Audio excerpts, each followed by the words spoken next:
10, light refraction and refraction.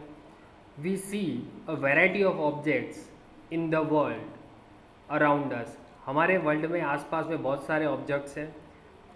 However, we are unable to see anything in dark room. हम अंधेरे में उसको देख नहीं सकते हैं.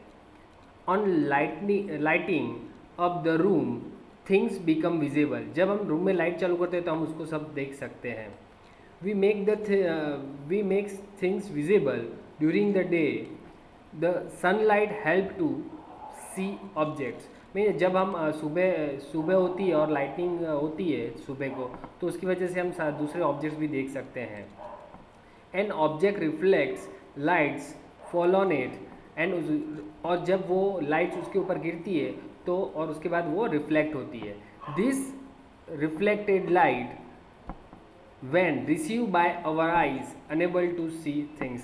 और जब वो रिफ्लेक्शन जब वो आता है, वो ऑब्जेक्ट के ऊपर गिरता है रिफ्लेक्ट होके और अपनी आइज़ में आता है, इसलिए हम देख सकते हैं.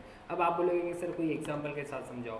सपोज़ हम बोल रहे हैं कि चलो हमारे घर में एक चेयर पड़ी है और यहाँ पर पड़ी हुई है, हम देख भी सकते हैं, तो दिखती क्यों? उसकी वजह ये है कि सनलाइट उसके ऊपर गिरती है. सनलाइट जब उसके ऊपर गिरेगी तो वो लाइट जो है वो चेयर के ऊपर गिरेगी और वो चेयर से जो लाइट गिर के रिफ्लेक्ट होकर अपनी आइज़ में आएगी, तब हम उसको देख सकते हैं. We are able to see through a transparent medium as light transmitted through it. Means जो लाइट है वो ट्रांसपेरेंट मीडियम में से पास होके वो स्ट्रेट वे में ट्रैवल करती है. There are the number of common wonderful phenomenon associated with light such as the light formation by mirror, the twinkling star, the beautiful colour of rainbow and band of light by medium and so on. Means ऐसे बहुत सारे ऐसे चीज़ है जिससे हम ऐसे बोल सकते हैं कि भाई लाइटनिंग जैसे यहाँ पे मिरर के अंदर जब हम देखते हैं तो वो हमारी एक इमेज दिखता है, बरोबर रिफ्लेक्ट होता है. स्टार होता है वो टिंगलिंग करता है. फिर जो रेनबोज हैं वो अच्छे बहुत मस्त दिखते हैं. फिर लाइट है वो बैंड होती है. तो मीन्स ऐसे बहुत सारी चीज़ हैं जो हम ऐसा बोल सकते हैं कि लाइट के बारे में जानने की थोड़ी क्यूरियोसिटी बढ़ जाती है. Study of the property of light help us to explore them. Means अगर लाइट के बारे में हम पढ़ेंगे तो हम उसको ज़्यादा जान सकेंगे.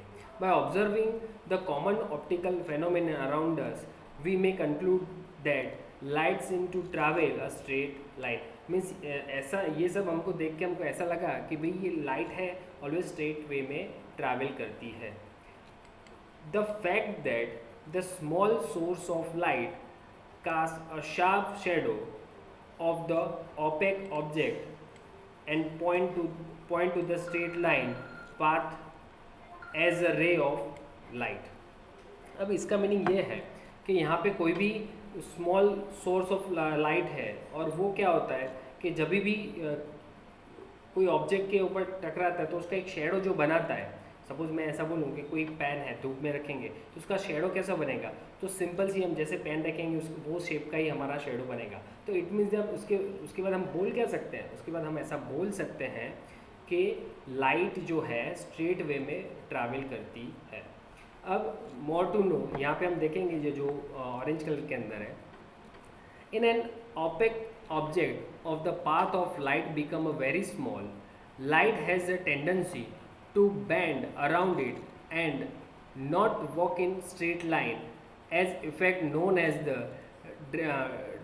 diffraction of light. अब diffraction of light क्या बोलते हैं? अब देखो इसके पास हमारा एग्जाम्पल भी है इसके लिए हमारा diffraction of light. तो ये रहा diffraction of light. देखो तो diffraction of light क्या होता है? जब भी हम कोई सपोज ये दोनों शील्ड है, यहाँ से हम रेज पास कर रहे हैं और ये साइड पास हो रहा है. जब भी हम उसको नज़दीक लाएंगे और ये रेज यहाँ से पास होंगे तो होगा क्या? ये जो छोटा सा एक हमारा हॉल है उसमें से लाइट पास होगा. तो लाइट कौन से फॉर्म में? देखो ऐसे फॉर्म में पास होगा. तो हम ये देखो आपको ये वेव्स की तरह दिख रहा है. इट मीन्स दैट कि लाइट वो वेव्स के फॉर्म में वो पास हो रही है. अब हम देखते हैं ये उसको क्या बोलते हैं? डिफ्रैक्शन ऑफ लाइट बोलते हैं. तो इट मीन्स दैट कि लाइट वो स्ट्रेट वे में नहीं जा रही थी. अगर वो स्ट्रेट वे में जाती तो सीधी जाती, वो ऐसे सर्कुलर फॉर्म में ट्रांसफ़र नहीं होती. जैसे यहाँ पे मैं बता रहा हूँ, देखो ये देखो अगर सीधी होती तो ये, पर यहाँ पे तो क्या मुड़ रही है देखो, तो मीन्स ये वेव्स के फॉर्म में जा रही है। ये स्ट्रेट फॉर्म में जाती तो जितना ये हॉल है उतना ही यहाँ पे वो लाइटनिंग करती, पर ये क्या इससे बड़ा कर रहे हैं ना। अब आगे बढ़ रहे हैं कि भाई डिफ्रैक्शन ऑफ लाइट कहाँ गया, ये रहा हाँ, diffraction of light.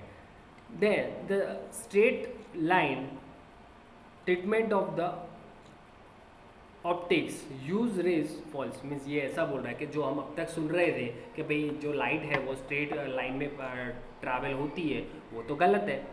To explain phenomenon such as diffraction, light is the through of as a wave. It means that light क्या है कि वेव के फॉर्म में ट्रैवल करती है। अब क्या हमको जानने को मिला कि अब तक हम ऐसा सुन रहे थे कि भाई लाइट जो है वो स्ट्रेट वे में ट्रैवल करती है, पर अब through a diffraction of light हम ऐसा बोल सकते हैं कि light through as a wave. The detail of the which you will study in higher classes, means इसके ज़्यादा स्टडी हम वो हायर क्लासेस में पढ़ेंगे। अगेन अब उसके बाद क्या है, again at the beginning of the 20th century it become known that the wave theory of light often become inadequate for the treatment of the interaction of light with matter, and light often behave somewhat like a stream of particles।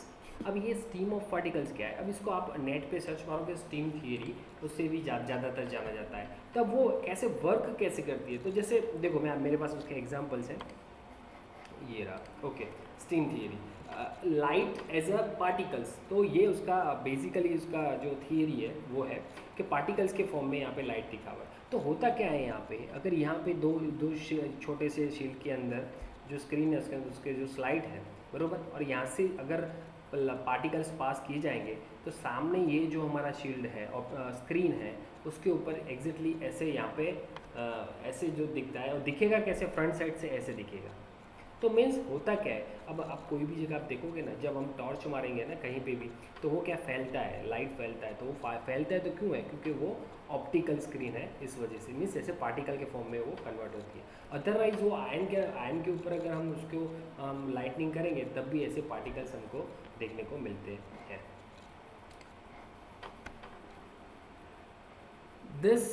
This confusion about the true nature of light continues for some years till a modern quantum theory of light emerged, in which light is neither a wave nor a particle। अब ये बहुत सालों तक ये ऐसा ही चलता रहा। फिर एट द एंड जब हमारा क्वांटम थियरी आया, ये क्वांटम थियरी जब आया तब उसके बाद उसको जानने को मिला कि ना वो वेव है ना वो पार्टिकल है, वो दोनों है।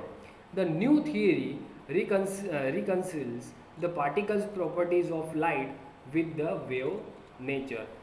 यहाँ इसका मीनिंग ये हुआ कि यहाँ पे particles property of light with a wave nature means particle और वेव दोनों के फॉर्म में होते ही है ना। अब ये चैप्टर में हम क्या क्या पढ़ेंगे वो यहाँ पे बात किया हुआ है। In this chapter we shall study about the phenomena of reflection and refraction of light using the straight line propogation of light means straight line में लाइट कैसे ट्रैवल करती है वो यहाँ पे चैप्टर में हम पढ़ेंगे। This basic concepts will help us to study some of the optical phenomenon in the nature means nature के अंदर वो कैसे वर्क करती है वो हमको जानने को मिलेगा। We shall try to understand in this chapter the reflection of light of spherical mirror and refraction of light their application in real life situation. तो हम ऐसा भी हम देखेंगे कि रियल लाइफ के अंदर के रिफ्लेक्शन एंड रिफ्रैक्शन वो दोनों कैसे वर्क करता है, और स्फेरिकल मिरर है उसके अंदर भी वो कैसे दिखता है, कैसे वो काम करता है, वो हम यहाँ पे देखेंगे। स्फेरिकल मिरर का मीनिंग ये हुआ जो गोल होता है मिरर, उसको स्फेरिकल मिरर बोलते हैं। नाउ अब नया जो टॉपिक है नेक्स्ट वीडियो में देखेंगे।